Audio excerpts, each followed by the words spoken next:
Good morning again. Good morning. How are you? Very well. I guess some of you all were down at the parade, masquerading and having fun. How is the body today? Your body is good. That's good. That's good. That's good. So we're going to talk about the heart this morning, which is part of your body. Jesus said, "For out of the heart comes evil thoughts, murder, adultery, sexual immorality, theft, false witness, slander." In most Christian churches today, they'll be talking about the devil and how the devil gets into us and causes us to do all manner of evil. And here Jesus is saying that out of the heart comes forth all things that we have blamed the devil for. You see, I think we have been conditioned to blame others for our shortcomings and don't take responsibility for the experiences in our lives. But Jesus, realizing that each individual is responsible for his or her own life, tells us it's not what goes in that defiles the man. It's what that man takes and does with it inside that makes a statement of who that man is. All of us were born with the ability to think. All of us were born with the ability to hold beliefs based on the thinking that we have done.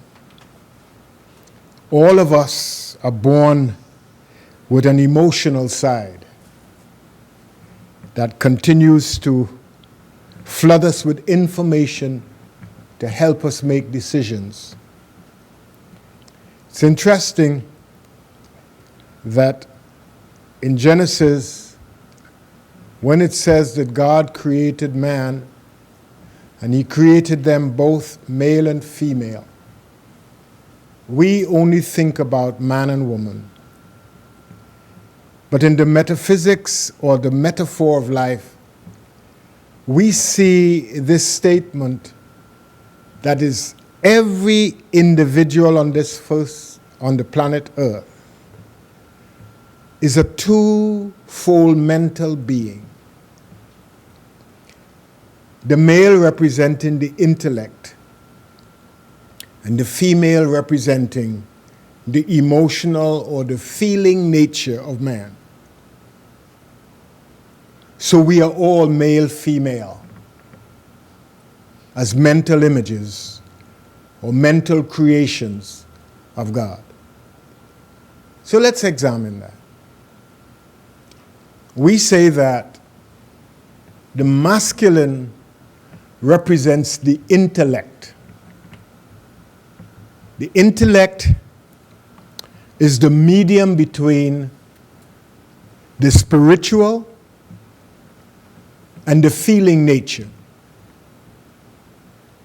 We say, we could be wrong, that all ideas come from God, come from the universe, come from divine mind. And when these ideas come in, they come via the intellect. We say that the realm called the intellect is a place where we use all the spiritual qualities we have like faith, imagination, will, understanding.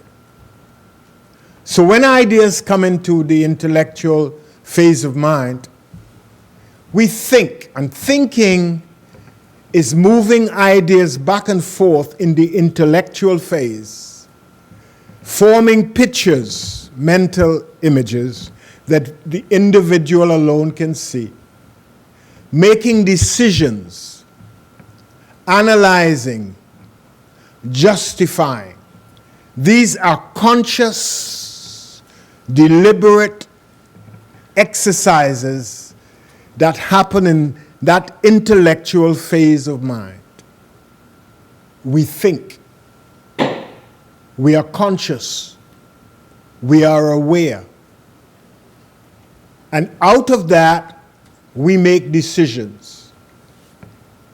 Once we make decisions, we have a storing house, a place where these decisions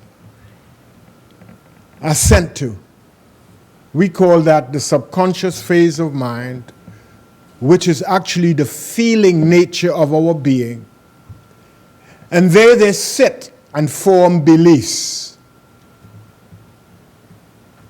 They are held in memory. And through observation over a period of time, some of these decisions we make and have justified, they become beliefs. And attached to these beliefs are emotions, some negative and some positive. Now, as a being, each one of us is responsible for the contents that are stored in the subconscious phase of mind. Nobody from the outside can put a belief in your subconscious or in your mind. You come to that by yourself. You come to your emotions by yourself. Every time we think and we hold a thought in mind, we have feelings about these thoughts that we think. They're either good, they're either bad. And however we name them, they are stored in the subconscious mind and they're held there in memory.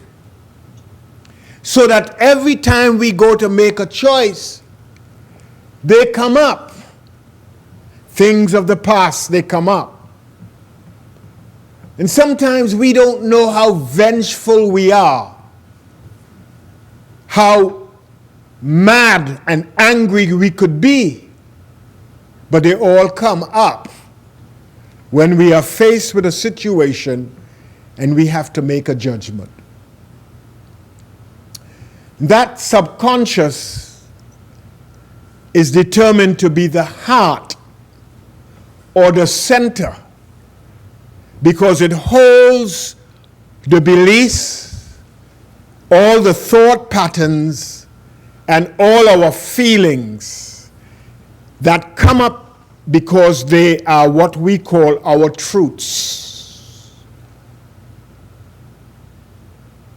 They're not true, but they belong to me.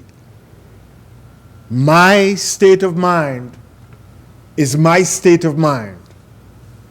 And out of my state of mind, out of my subconscious, I will experience my life based on the contents. If I say it's bad, and a situation shows up that I describe as bad, it will affect me in a bad way. It may not affect anybody else that way, but it will affect me that way. For out of the subconscious, out of the heart, comes forth everything in my life. all my issues. All my issues are personal because my issues represent what I think about situations, about people, about conditions, and the nature that I have given what I think about them. So when we talk about the heart, we are talking about the core element of your mind. What motivates you? How you are motivated? Why you do what you do? How you do what you do? How you are affected by your own mind. Once you name it, you will experience it in that manner. The heart signifies the core of our thinking. We don't realize that every time we think, we are influenced by three positions. The subconscious, which holds the memory of the past. We are affected by the five senses, the world around us. And we are affected also by that spiritual calling called the still small voice that is always reaching into us to make sure that we do good. But sometimes that good is overridden by the subconscious or the heart. Most of us want to be good. But sometimes when things happen and we go back and we dig up how we felt 10 years ago, we became ravening beast. We get angry. Sometimes an incident happens with somebody we have never met, and we get angry. Is it the person? Did the devil come? No. That comes from deep down within that part of your heart, of your mind we call the heart. The heart is you. You are your belief system. You are who you think you are. And all the thoughts that come from you, that affect you, come from within inside of you. And Jesus said it this way: you cannot put new wine in old wine skins.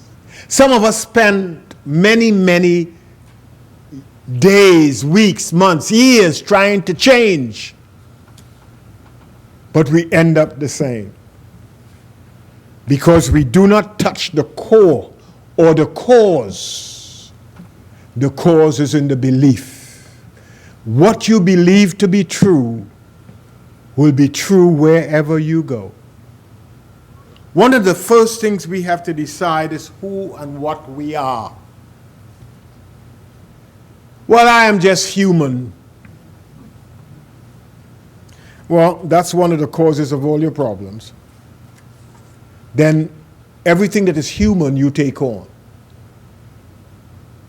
When you say that I'm human, you're saying in mind, well, I am frail, I make mistakes, I tell lies, I get angry, I get mad, I steal, I do all those things that other human beings do. And we could walk away because, something has happened to you and you're called out. And the first thing you say to yourself, well, John did it and you didn't say anything. Because we like to be part of the larger group. Human. Therefore, I can do whatever is human and I should get away with it. But I want to say this to you this morning, that beyond our humanity, there is a spiritual element to us. Have you ever done something that you should not have done and felt a little knife cutting through your heart? Guilt? Well, if you're human and prone to doing whatever you want, you shouldn't be guilty. Because other human beings do the same thing. But when you realize that there's an inner part of you that knows the truth, and you ascribe to that truth, then when you have shortcomings, they can be corrected. A lot of us become arrogant because we do not know the truth of our nature. We don't know that we could be transformed in any moment, that we could become whatever we want to become wherever we are by making a conscious and deliberate effort to change it. Change does not occur until you are consciously aware that what you might have been doing, you shouldn't do anymore. Until you accept that you can change, you cannot change. Accept yourself first as being also beyond being human, a being that can transcend, can move beyond your own belief system that says, because I was born to these people, therefore this should happen to me. And when it happens, I can justify it, but because I was born unto these people. Now, all of us are self-creators. We create the life for ourselves based on the choices that we make. Some of the choices that we make come back to sting us immediately, and some sting us way down in the future. Have you ever sat back and studied your life and tell yourself, oh my gosh, I made a lot of mistakes? Are you still making those mistakes? New ones. If you make new ones, that's okay. But if you're making the same mistakes, it means what? You feel you have a right to make those mistakes. And it doesn't matter what you try to do, you will keep making them. Until you realize, I should not be doing this, I must not do this, I will not do this, there can be no change. When we make excuses, we make excuses for our actions. Well, it's only me. Well, but you know me. You know what I am capable of. So when I mess up, I am telling you, I will never change. You have to accept me for who I am. But I get the impression that life is about growth. I look at my body. Recently, I've been looking at my stomach as it goes out. And I realized that stomachs do grow out. Never happened to me before that I can't stop it. And I remember when I was a little child, I was about this height. And I grew. And as I grew, I changed. How come it is so difficult to change beliefs? We change everything, but we refuse to change what we hold to be true. Because why? We are afraid of anything that is new, because it will challenge us. And anything that challenges us that is different, we are afraid. The sky above, the mud below. I know what the mud is like. I don't want the sky. It's too difficult to get up there. But I don't like down here. But it's okay. we sell ourselves short because we are afraid to move. We are in an abusive relationship. Not because the person is abusive, it's because we accept lesser than we should be receiving. We accept the behavior because we believe we cannot do any better. That's the truth. Nobody is responsible for abusing you. You are abused because of your state of mind. When you accept it and you believe that you can't help it, you will be locked into it. Movement comes when I decide I will take this no more because I don't believe that anymore about myself. Not about the other person, about myself. I deserve the best. And if I am not getting the best, I cut off from that which I am not getting because I don't want that. That's how simple it is. What you believe becomes the core element in your experiences. You know, you might look at other people and you say, well, that person is being abused. And you approach the person and say, well, how could you take that abuse? The person say, what?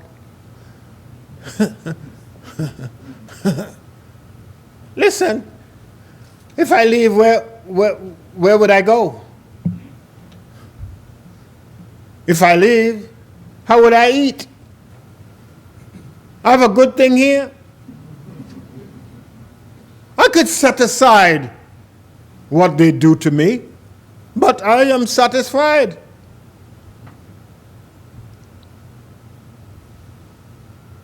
You deserve the best. And the only best that you could have is the one that you create for yourself by believing in yourself. When I believe, Jesus said, when you pray, believe that what you ask for, you have. Not that you will get. The moment I say I am free, I am free. If I believe I am free, I am free. If I believe that I am a captive, I'm a captive. It doesn't matter how much freedom everybody sees that I have. If I believe I'm a slave, I'm a slave. Sometimes we talk more of slavery than of freedom. Sometimes we keep going back about when it was instead of thinking about what it is now. I am free. Thank God, I am free. For I'm not afraid of who hold my body in a cell. I'm afraid of who can manipulate my mind to believe that I am a slave. Nelson Mandela was in prison but never believed he was a prisoner. He got out. Gandhi got out. Whatever you believe you are, wherever you are, you will experience. That's the core element of your life. What you hold to be true, you will experience wherever you go, no matter how much sun it is outside.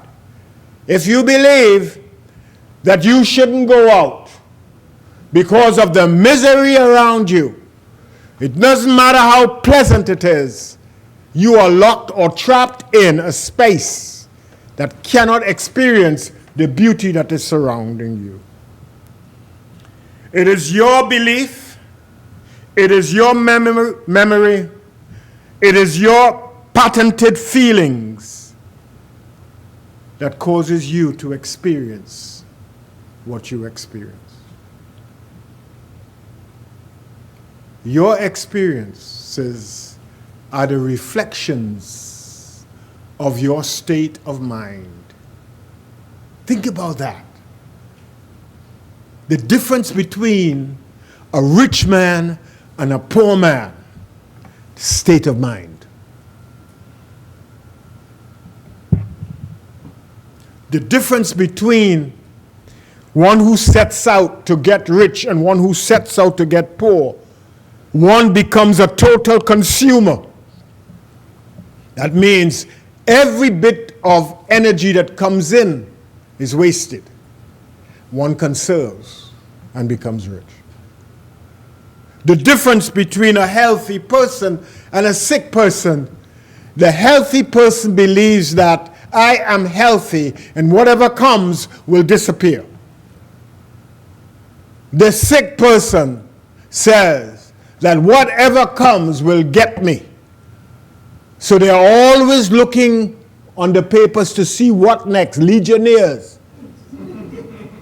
is coming. SARS is coming. I got to buy up whatever is necessary. So my house is full of pills. And everything that somebody has, I believe I'm going to get. State of mind. The difference between a happy person and a sad person. A happy person takes elements or moments that appear to be negative and smile about it. It is what it is.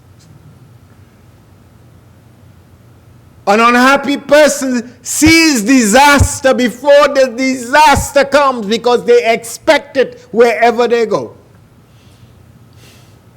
I don't like it here. We should move. We get over there. I don't like it here either. Because they expect. What you expect is what you get. Turning lemons into lemonade is what life is all about. It doesn't matter what shows up.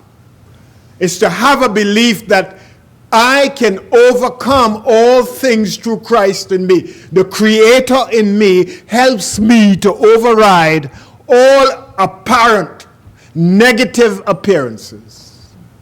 And my mind can rise above what appears to be negative. Because I no longer focus on negativity and I keep my mind focused on being better. Jesus said to his disciples, "Be ye perfect as your heavenly Father is perfect." My role in life is to keep my mind stayed on a preferred future. And no matter what happens in between now and then, I keep my mind focused there and keep going every day like an athlete, having to get up in the morning at 4 o'clock and practice for 8 hours, like a musician, spending quality time playing and playing and playing the same old tune. Because something in me says, I want to be good at it. And life, if you want to be good at life, you got to be practicing living high on the hill, not deep down in the bowels of hell where the devil reigns. Out of the heart comes forth everything in your life. The heart is also considered the eye. We see out of the contents of our minds. When we look outside, we judge. And we judge according to what belief is in our heart.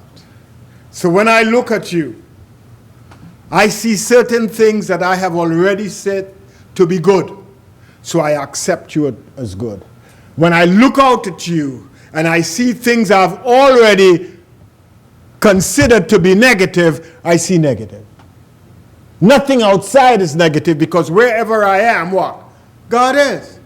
And if God is everywhere present equally, then absolute good is what? Always before me. But how I name it comes from inside of me. So the I is really your consciousness. You see not with these eyes, but you see out of your consciousness. You describe the world outside of you based on the world inside of you. In a way of speaking, the heart is also the old wineskins that has produced the old wine or the old life that you had. But if you want to make a new life, new wine, well, you know, some of us might be confused because in today's world we use bottles. But in the days when this was written, they used goat skins to ferment the juices. And when fermentation was taking place, the material lambskins, they stretched. Fermentation does that, stretch, causes them to stretch. So after the use of that wine, if you put new wine in that skin, it will do what? Well, burst, because it will stretch more. So you can't get the metaphor if you put bottles. You gotta get skins, because people have translated it to bottles. But you know that you have bought cooking oil, and some of you all save up the bottles.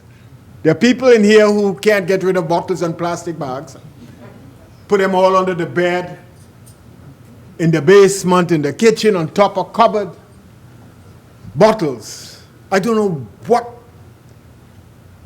a bottle is, but just a container. It came with something. If you want something else, you get another container. But we pour out from the original into the one we have under the bed. And we keep that one because some of us are hoarders, and we keep that oil for 5 years under the bed. And it doesn't burst. The bottle, Jean, does your bottle burst? Talk to me. Mine is in glass. Well, I'm talking about glass, but I'm not talking about animal skins. But you understand what I'm saying? So the metaphor only applies if we maintain skins, not modern containers, plastic or bottles or glass. So we cannot put new ideas into a mind that is cemented with old beliefs. When you try to talk, when I try to speak to people who are myopic in their thinking, I smile because I realize it's a waste of time. You cannot cast pearls before swine, meaning don't attempt to interact with a mind that is firmly grounded in a belief that is 5,000 years old. You can't do that. Be ye transformed by the constant renewing of your mind. In fact, any belief that is held longer than when it's formed is no good for you. We should be constantly renewing our beliefs by examining, justifying, releasing. How do we do that? In the last 70 or so years, mankind has undergone serious changes coming out of the last war. The birth of the birth control pill has helped to regulate and allow women to go to work and plan their life. Before that, they did not have that. Coming out of the last war, atomic energy brought about changes. Coming out of that, technology has been growing. Every day there is a new application to the technology. Where would it end? But Jesus told you that.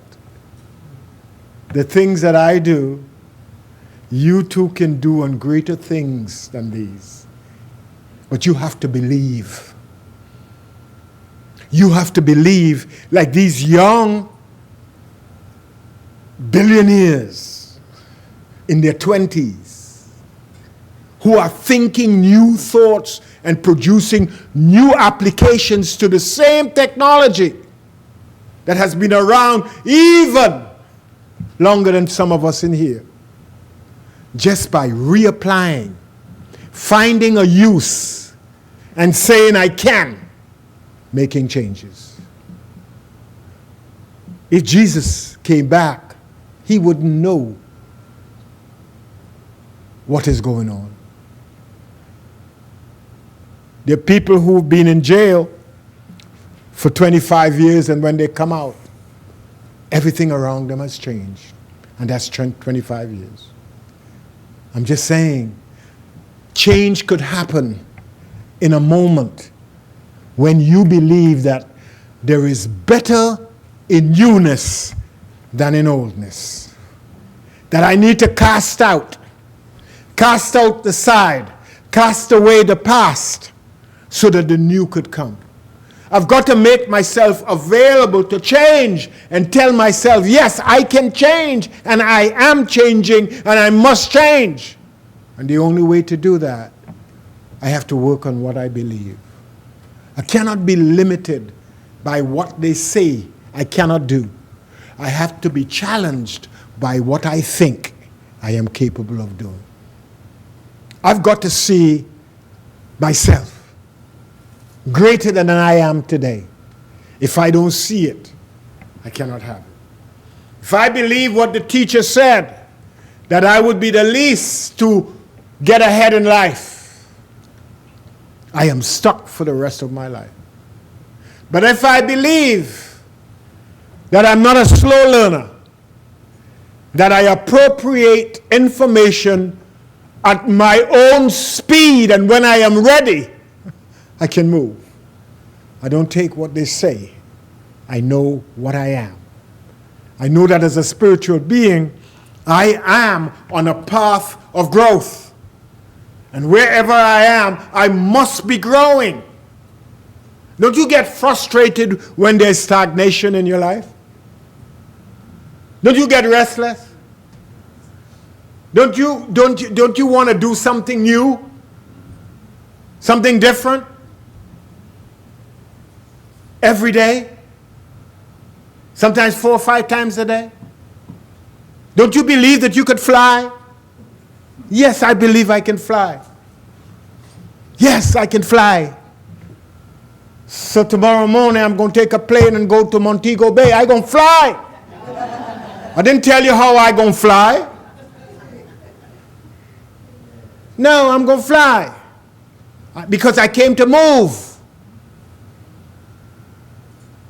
If we don't use our imagination, we are stuck in one place mentally. The sadness sometimes is like most of us, if not all of us, may have come from a different place. And when we go back to that place and we see the same old practices and hear the same old things sometimes, I just smile. And I just say, thank you, for I have moved. Have you moved? Hello? Do you still crave for the same dinner on Sunday that you got when you were a little child? You still go back wanting that. Does Monday have a special meaning for you? Solomon Gandhi, born on a Monday, did this on a Tuesday, and you do it like that. And if they bring something that was on Thursday, on Friday for you, you say, you like Sheldon on the Big Bang? You like Sheldon? You like Sheldon? You're Sheldon? on the Big Bang? You like it? You're a Monday person, Tuesday person. And we have chow mein on Wednesday. So if I bring curry goat, you cannot eat that. The wonderful thing about the human mind, it comes with the ability to adjust. Flexibility. The more flexible I am, is the more I can live. It means I could go into different places and adapt quite quickly. I don't have to bring my old stuff.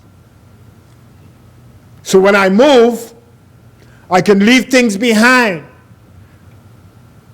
Because IKEA now is almost in every town. I could go get new things. Try moving from a big house and going into a condo. A lot of the furniture can't fit no more. So when you move, you could move with a power saw, cut them to suit. Hello now. Or you could make this is a new experience requiring new stuff. And I know as we get older, our minds kind of crystallize. And we are warned about that in the story of Lot. When Lot was told, don't look back. And his wife looked back and became a pillar of salt. Wherever there is salt, it means nothing will grow. Are you growing? Do you look back at what you used to have? And the good old days? Do you look back and wish you could go back? Nothing could bring back. Is it the splendor in the grass and the beauty in the flower? When it's gone, it's gone. Enjoy it and move on. Don't let these beliefs that cloud your vision of a brighter future impede your way of growing. We came to grow. From the fetus to what you are. It meant growth. From ABC to a college degree. Growth. Hello now. Everything about you is about moving ahead. Don't let the heart continue to produce murder, evil thoughts, adultery, sexual immorality, theft, false witness, slander. Don't let your mind regurgitate. Eat new grass, digest new grass, appropriate new grass. Don't be like the cow. Keep bringing it back up and chewing on it and daydreaming. You ever put your thumb in your mouth and daydream how good it was when by the rivers of Babylon where we sat down, where I remember. Do you do that at times? You go back by the river of Jordan? Huh? Talk to me. It's lonely up here. I'm like the Maytag man. Come on. But can you identify how much time is wasted when you go back? And little time to go forward. Because going forward only requires putting one foot ahead of the other, releasing the other, and putting that one in front of the other. That's all it takes to go ahead. Staying back requires a lot of energy, just like when you smile, there are less muscles than when you frown. Start laughing. Life has given you the opportunity to move forward. Move forward. Don't let the heart that is full of old stuff prevent you from experiencing the wonderful joys of now. God bless.